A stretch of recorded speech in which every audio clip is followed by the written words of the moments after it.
I'm really just recording to document. Um,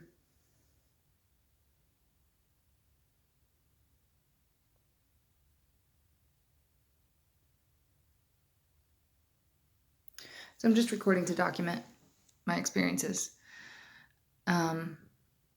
And there's no way I could cover everything because it's so much and it's all the time. So this is just little like catch points, like things that I'm aware of that seem particularly worth documenting. I'm going to choose those things um, using no particular criteria. It's just if it feels important, I document it. So that's why I'm doing all these videos lately. I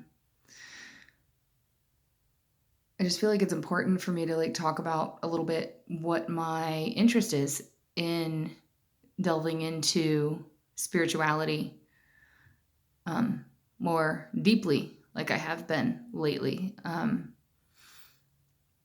As I looked into spirituality, different branches of spirituality, I was raised Christian, Catholic and Baptist, which gave me a pretty decent overview of spirituality, at least within Christianity. But I started to explore kind of more new age, esoteric kind of spirituality when I was younger, when I was like in my young 20s or maybe mid 20s. And I guess I was coming at it from the wrong direction. It is so much of the new age spirituality you find on the internet is so watered down that it's useless.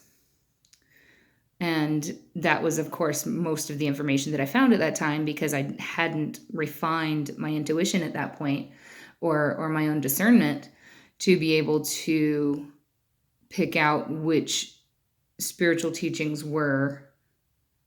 had substance and which were empty.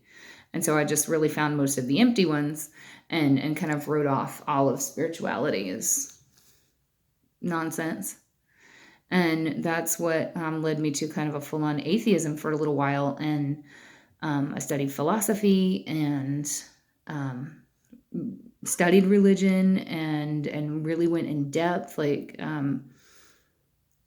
about Christianity and how it evolved over time.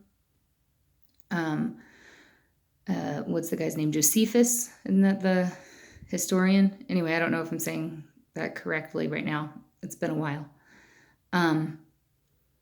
So I'm very well read, fairly well read, more than average. But even then, I just couldn't really find anything to sink my teeth into.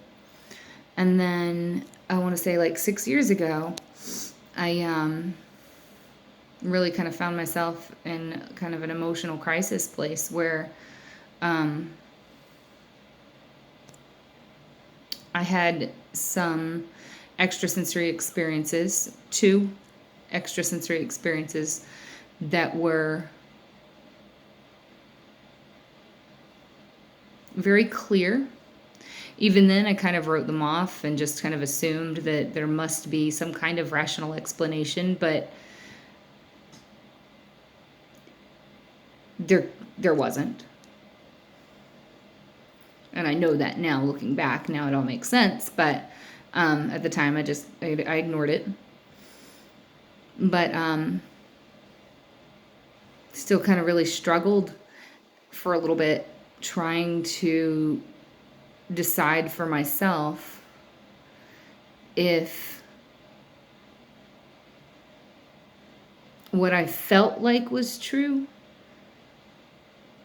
actually was true.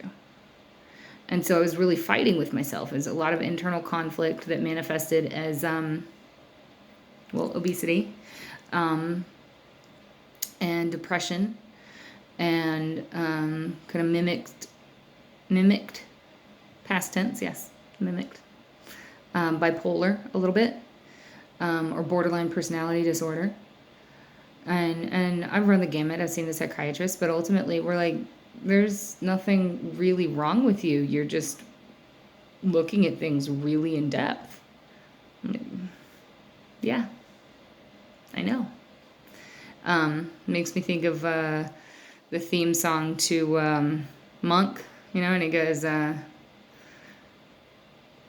if you paid attention, you'd be worried too. There's that line.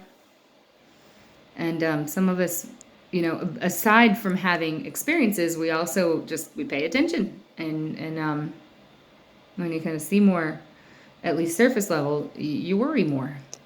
You see all the places where things can break down.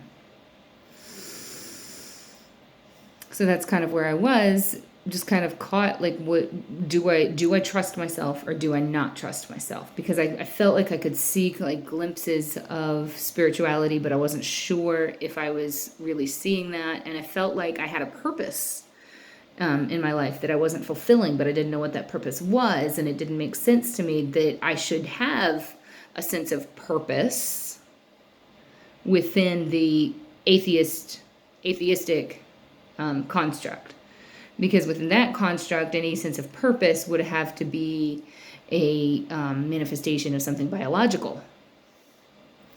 And although it makes sense to me that biologically we could be highly specialized in certain areas that would ensure the progression of the species, it's still that answer didn't satisfy what I was sensing as being my purpose, or could be my purpose. I didn't know what that purpose was exactly. I kind of knew it had, or thought it had something to do with music and performance, and still maybe. I guess I'm still kind of letting all that unfold, but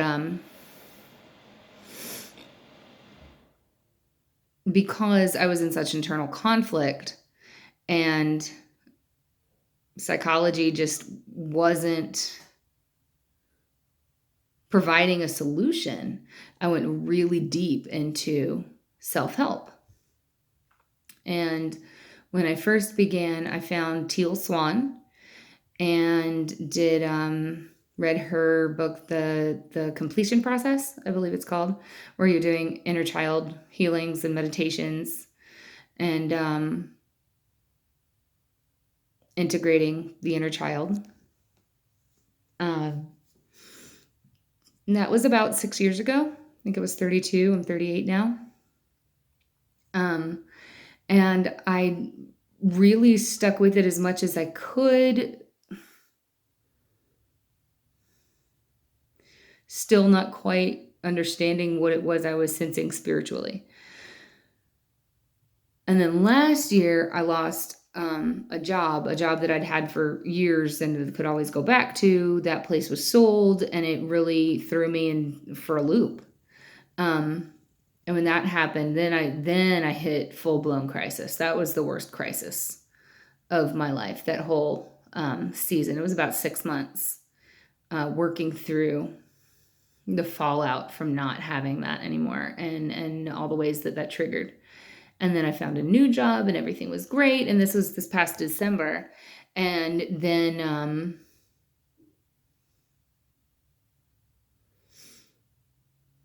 well, it's part of my story. I mean, I can't sweep it under the rug. I met a guy at work who just I felt things with him that I'd never felt before. In our first 2 days of conversating, of talking, he mentioned that he bought the book The Alchemist for one of his friends, and he's like, but all of that is BS. So whatever. And I was like, why even bring that up now? Like, what would possess you even to mention The Alchemist? And still, even at that time, I had like the whole idea of manifesting, all of that meant nothing to me. I'd actually read about twin flames before when I did the first dabble into new age spirituality, and just wrote it off as like pop fairy tales, like just dumb stuff. But I've been identifying with the twin flame story, with the twin flame journey, with that idea It's been the only construct that has explained these experiences that I've had with this person. Um, but I'm still on the fence about the whole twin flame idea, and not most, but a lot of the more reputable twin flame people are saying that that archetype is breaking down anyway, which I see happening, which is annoying to have experienced it so quickly and already moved beyond it. It's been a whirlwind. I mean, 2020 has just been a whirlwind of triggers for most of us. But meeting this guy, it opened up senses in me that I'd never felt before. And I had the sense when I first met him that I'd already known him and that we were going to mess things up again. That was my first thought, was that great, we're going to mess things up again. And I played that in my head over and over and over, like reliving past relationships. Like, what do I mean by again?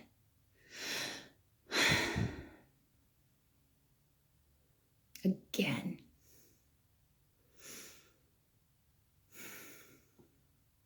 Nuts. I would feel him before I would see him, and I called it a homing beacon in my gut area, that like I would feel. I can't even, I looking back now, I can't even put into words what the experiences were. Will never explain them well enough to explain to somebody else, so I've stopped trying.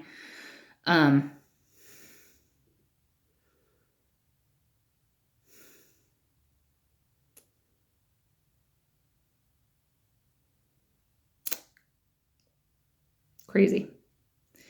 But as I've moved beyond that and let that go, but it was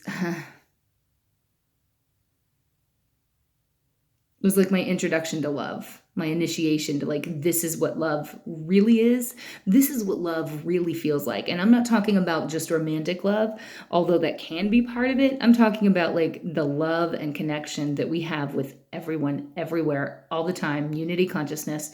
Like, so it wasn't that triggered the spirituality, but the learning to maturely face that and let go of that, even though